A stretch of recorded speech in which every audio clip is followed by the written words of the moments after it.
Okay, thank you so much for giving me this opportunity to be a presenter at Trados Elevate Conference Series. Thank you so much again for um, giving me this opportunity to be among those who are popular, perfect in presenting translation sessions.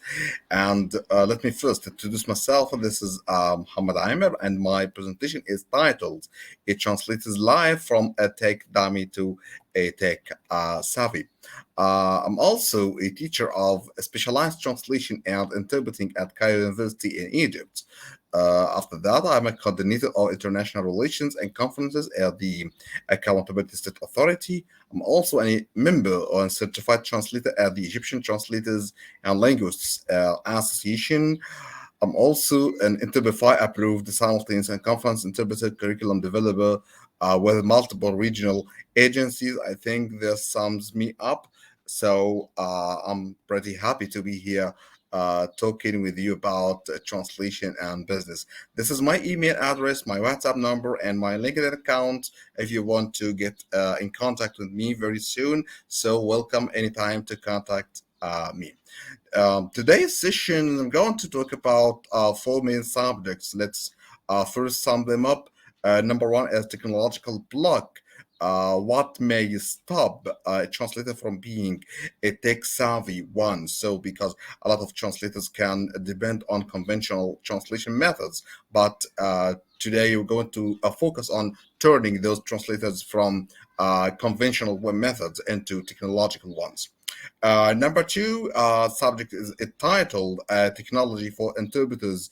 I'm not focusing on Chat GPT only, but a lot of applications that may help a translator much better in his job. Artificial intelligence applications, of course, will have a much bigger room in today's session. So roll up your sleeves. It's having already a lot of tools are available, and a lot of applications are just for free for you in order to use them in your business in order to be a much better translator and interpreter as well. Number four, translation technology packages. Yeah, there are a lot of packages that you can use in your job. Starting from the first moment you receive the project from the client, moving into the translation process after that, proofreading, reviewing, till the final moment, and hallelujah, you're now delivering your business into the platform or to the client directly. So flush the conventional method and get ready to the new future of translation. So let's first give our introduction to our first subject, which is technological block. What happens to the translator who does not follow technology or to the conventional translator in general? So there are three main problems that can happen to any conventional translator. Number one, maybe he is just not using technology in the right way or not using technology from the essence. So you do not have the minimum technological requirements, maybe the computer, maybe your laptop, maybe your mobile phone, your internet connection. What about other applications, whether on your phone, whether on your PC, etc. So you do not have the minimum technological requirements that can help you move from a tech dummy into a tech savvy translator. So you mainly develop your skills and mainly depend on them in order to use technology to be a much better translator. So without such a requirement, you will lose your own path into technological methods. Number two, conventional translation. Yeah, a lot of us do this. And I've been working as a translator for like 13 years. And for the first, for most of that period, or maybe half of it, I've been using conventional translation. Yeah, resorting to conventional translation methods can be very harmful today. But back then, it was much helpful to me because it was the only way to translate, yeah, taking the file or the document from the client using some CAT tools or even the conventional translation methods, opening a new file, putting my translation, reviewing, proofreading, and then delivering the project to the client, and finally getting our money. Our money. But after that, maybe throughout the last 40 years, we have a lot of new methods and translation that can ease you, that can even accelerate the process of translation from the beginning to the end. So, if you are not using such new methods in translation, you can lose a lot of uh, approaches, methods, a lot of opportunities to move to the future and to convince a lot of new clients in the future. And finally, this is the most annoying problem with the translators nowadays. I'm also talking about uh, the region that I belong to in the Middle East and North Africa, the MENA region especially. We mainly depend on paper-based translation. So a lot of translators and interpreters still depend on printables. You can believe in 2023, a lot of translators just print out those projects and files, and even if these files are like books to translate, so they depend them on papers, and then they bought them in front of them, and then they translate handmade in the beginning, and after that they move the translation into a file, which is very very archaic and very old um, method of translation, and not to mention how this will harm your environment, how this can be not eco-friendly at all. So we have these three problems in today's translation, apart from technology, apart from applications, apart from modern technological methods to translate, which is going to ease our life. But these are the three main problems that we suffer from. So how to solve these problems, and how to put on some viable solutions in order to move yourself from tech dumb into tech savvy. Number one, does it matter if you do not have enough money or not? Surprise, yeah, it's pretty important. It's pretty important to have enough money to buy yourself a new computer, a new PC, new applications, new packages. On platforms, you can subscribe to a lot of tools. You can purchase a lot of tools through money. So only money will make you take the first step, but not much money. It's only, yeah, we can have a lot of packages and decrease the packages. We have a lot of uh, tools that can provide you with a lot of opportunities, but for deducted ratios of money. So money is important in the beginning, yeah, but not much money. So don't worry about it. But you need to move into this area.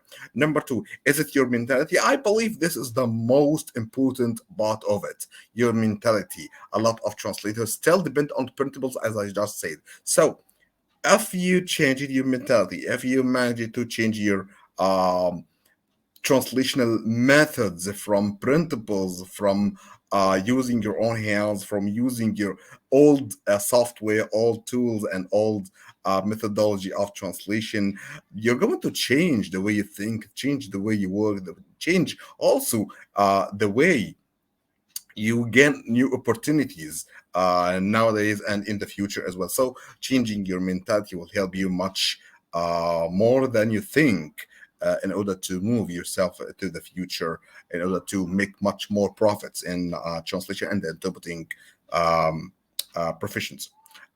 Is it your locale? Yeah, of course. Whenever and wherever I translate or given interpretation, I make sure that I live and I exist in a comfortable workspace. This is a must. This is the most important requirement for our business. If you're not comfortable with your lighting, with your voice, with your atmosphere, with your weather, if you don't have an air conditioner, if you are living in a too cold place or a too hot place, in a not organized place at all, a lot of people scattered here and there, you will find yourself scattered between this paper and the other one. You will not find your necessary tools easily. So prepare a pen, prepare a paper, prepare yourself the air conditioner, the soundproof room that you need to live in as well. So this is very important for our work.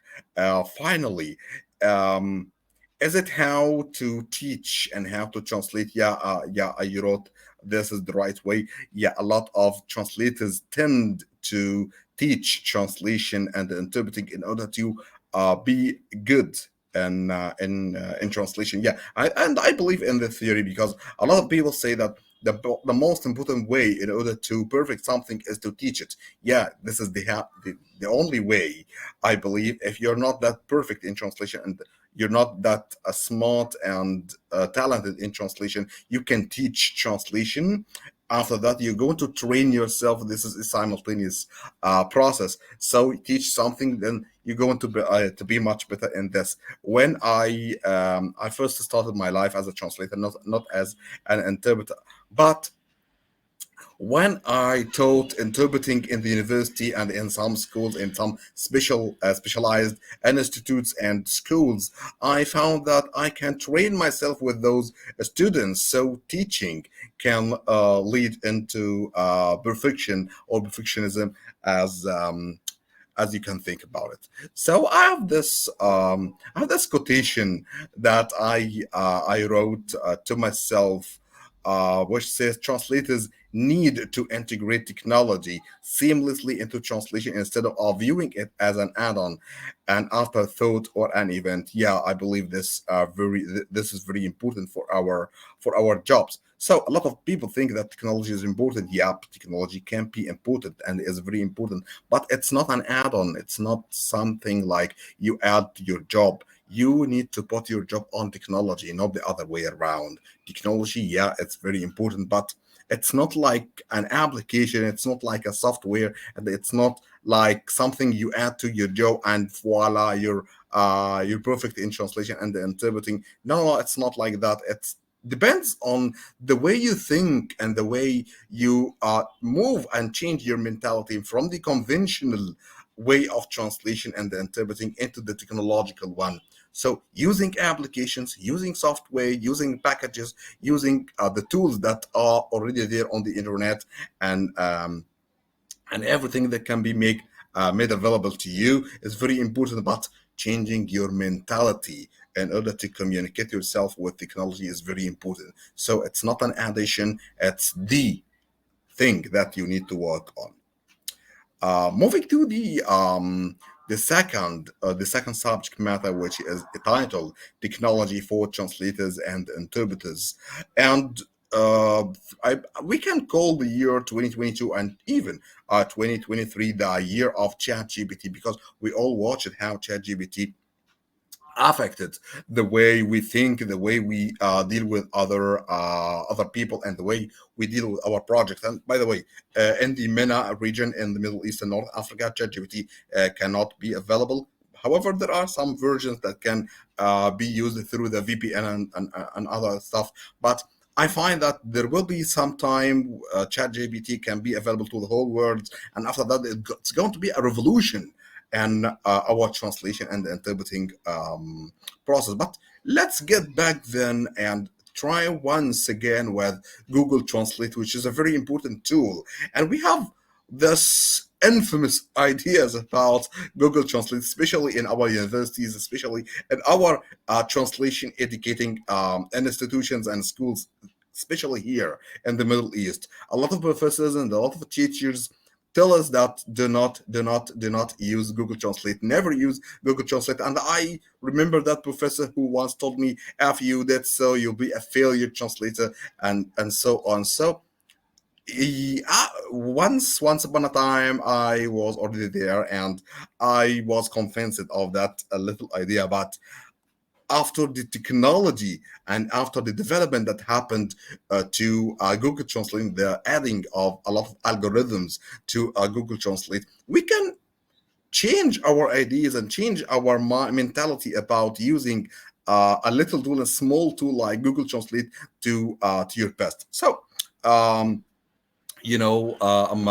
live here in the Middle East, so my language is Arabic and English. So I just put here a practice in order to check how Google Translate can move our translation from good to better and to the best at all. So we here have a little and a small text in Arabic. I'm not going to read this if you're not an Arabic speaker, but this is a little text in Arabic which is going to be put on Google Translation or Google Translate, and then here is the answer of the Google Translate application. There is the Googleized text. So this is the English translation of the Arabic text, and you can see a lot of colors. We have the majority of it is in white.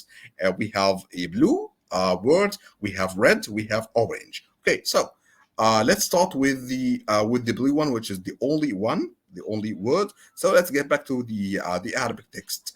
Now we can see there is no pronoun we and in Arabic. So this is an addition by Google itself because it's not there in the Arabic text. But this is a Googleized text that tried to modernize and tried to accommodate the English text according to the English system of the sentence itself. So it changed the way the sentence formulate, and they changed the norm of the sentence from the Arabic system into the English system, which is a new addition to Google Translate. This is the advantage of Google. This is the good side and the positive side of Google. But what about the red expressions? Like its owner, after that, there is to them, and after that, we have he in the beginning of the sentence in the fourth or the fifth line.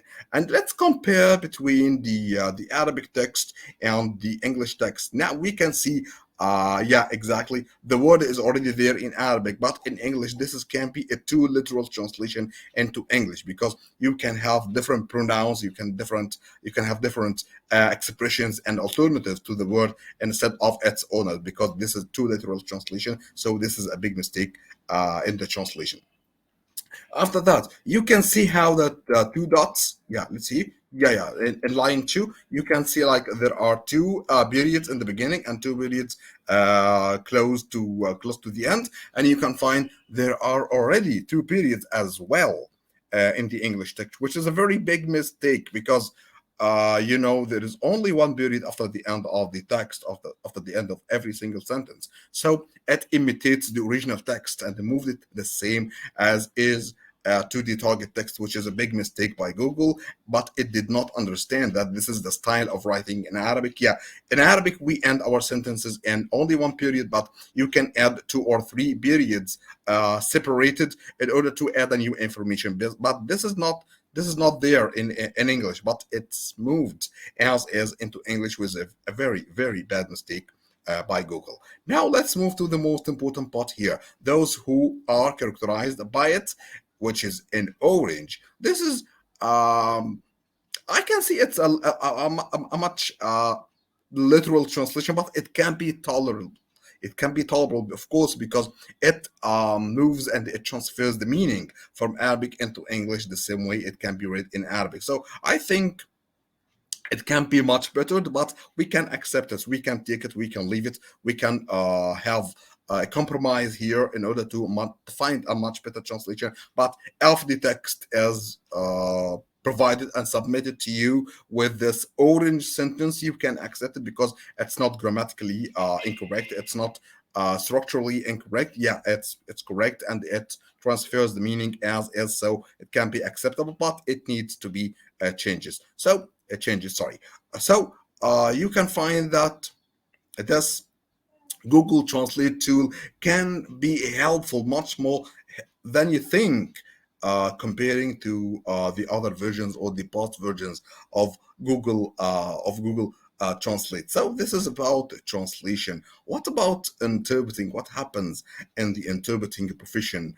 Um, there is an application that I once tried back then, and it was very helpful in order to provide yourself with an interpretation task. And now I'm also, I told you in the beginning that I'm certified. I've been given a certification by Interpretify. Interpretify is an application that works on PC and a mobile phone that it hosts conferences and it hosts a lot of events and give you the opportunity to provide a simultaneous interpreting. So you can see this is the facade, this is the interface of the application, but the PC one. This is the computer interface of Interprefy. You can find on the right side, you can find the chat that happens between you and the team members, and also the IT members. If there is a problem with the voice, with your interpretation, with everything,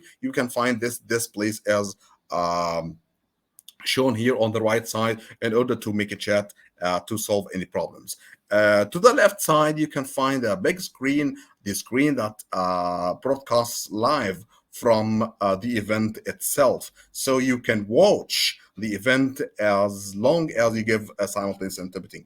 But let's move to the most important part here, which is the taskbar over there, starting from the left, incoming, none, and every other tool. You can find that there are a lot of tools that you can use in order to raise the voice, to decrease the voice, to lower it, to increase it, and to pass the ball. I prefer to call it pass the ball, to pass the mic to your member or to your colleague in order to continue the interpretation instead of you. And there is a new button used in Interprefy, which is the only application that provides that button to you, which is coughing. If you want to cough, in interpretation, you are speaking to the mic, and if you did this, it's going to be agonizing to our ears when we wear our headphones. So there is this button over there in the taskbar. You can push it, you can click on it in order to cough without the other party hearing your coughing. So this is very important. So whether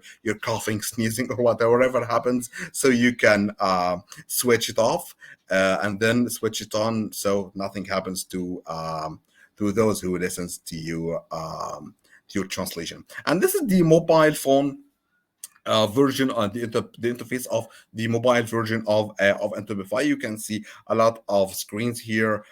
This is the chat between you and the system itself. You can find in the middle here those interpreters who are available to take the poll, to take the microphone from you, and on the left side you can also find the video that you are interpreting live. And the screen here shows the event itself, so you can be just live on the event itself. So I praise this application because it helps you to be in the event itself. So in a life of remote interpreting, and a life of telephone interpreting, and other kinds of interpreting over there in the market, you can find yourself lagging behind if you do not have the ability to use such applications, if you do not have the awareness and knowledge enough about those applications. So these have been two examples of translation and also interpreting. Now let's move to another subject which is very important.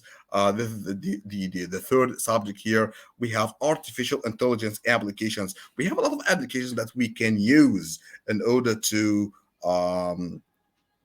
use them to better our translation and interpreting tasks. So I got you a package and some packages of and resources of applications that you can use in order to provide a much more professional translation as we want to do in every single task. Now let's start with video applications. If you are a subtitler, if you're providing subtitle translation, you can use these applications like video.ai, Maverick, sorry, and Davos. And this is the application of video which is I tried at home. It helps you to get clips from artificial intelligence. It makes you use your podcast. If you have a podcast, if you have a voice of your recording, you can convert that mp3 file or mp4 file into a template of a video. You can upload it to your YouTube, to your Instagram, to your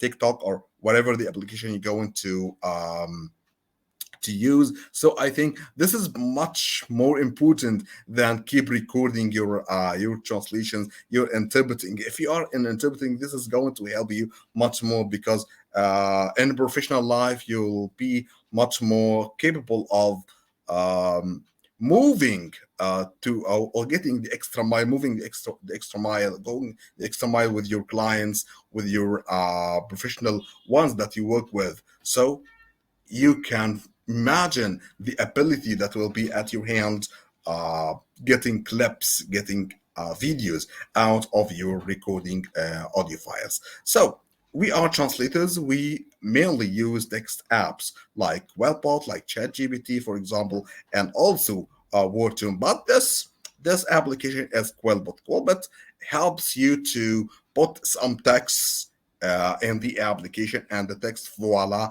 finds you alternatives to some words. So if you finished your own translation process and you are done with your translation, proofreading, and reviewing process, you can put the text on the application, and then it will fine tune your own translation through putting some alternatives. Yeah, this word is much better than this a word that you are using. So instead of using the word revolving, we can use the word spinning, and so on. And instead of the word whirlpool, we can use the word twirls, and so on. So this will help you fine tune your own text and the original text. So you finally done with your translation, put it there, and then fine tune your own translation. This will help you with the proofreading process. This is a very important and amazing application. Presentations, yeah, this is very important. If you want to make a presentation, if you are translating for example, the PowerPoint file, this is going to be your solution to the future. um this application is called QuenView, which is very important. It helps you turn your own presentations into like broadcasting. You can have your own avatar. If you are a speaker of that presentation, you can put yourself as an avatar and start talking to your audience. So if you translated a presentation file, a PPT file, you can also find another version of that file. But when you are providing your own presentation, you are presenting the translation that you already provided, which is very important. This will give you the upper hand and will give you further important ideas about presenting your translation, making your own marketing campaigns to the client. You can find yourself making a portfolio out of that PPT file. Finally, let's talk about some applications and some technological packages which will help you flush the conventional methods of translation and interpreting and get ready to the future. Number one, which is very important, there is an application that's called CV Login, which helps you design your own CV with artificial intelligence. Imagine that you apply for a job on a platform, and it asks you first to provide your own CV, and you're not prepared enough to provide your CV. And a lot of expert translators do not have time to prepare and to update their own CVs. So this application helps you that to get you the platform. You just put the main information that you want to put on your CV, and then it takes the process of designing, using the colors, using the templates, the forms, and everything, and it gives you a complete designed CV template. Number two, italki. When you are an interpreter, when you need to talk to another partner, you want to train your own listening and speaking skills, this is your application that you need to use. So italki, you talk to an artificial intelligence partner, which is not a human, it's a machine as well, but you listen and you speak to in English all the time. So this is for those who are going to be interpreters in the future, and also those who are going to master the English language as well. AI writer is for translators, written translators. You can write, review, proofread, and reflect on your own translations on these applications, because it gives you a much more sophisticated and complex proofreading process than any other word processor. So this is a very important application that I tried at home, and it was so sophisticated that it changed every single word in a main sentence that I wrote. And when I read the new version of the sentence, I I told myself this is going to be a revolution and the work of translation if used generally in our profession.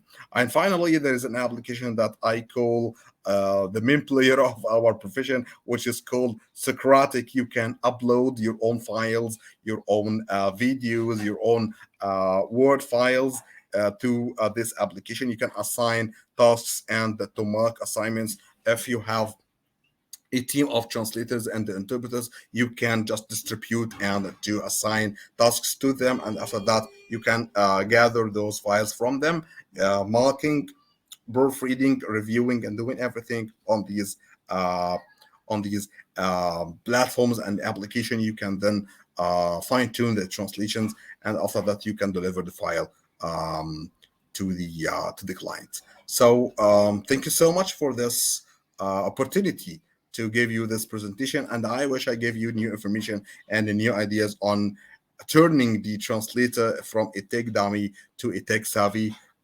person. This will help you in the future and it will be helpful, very helpful in your present for sure. Thank you so much for giving me this opportunity, and I look forward to be there with you. Thank you so much.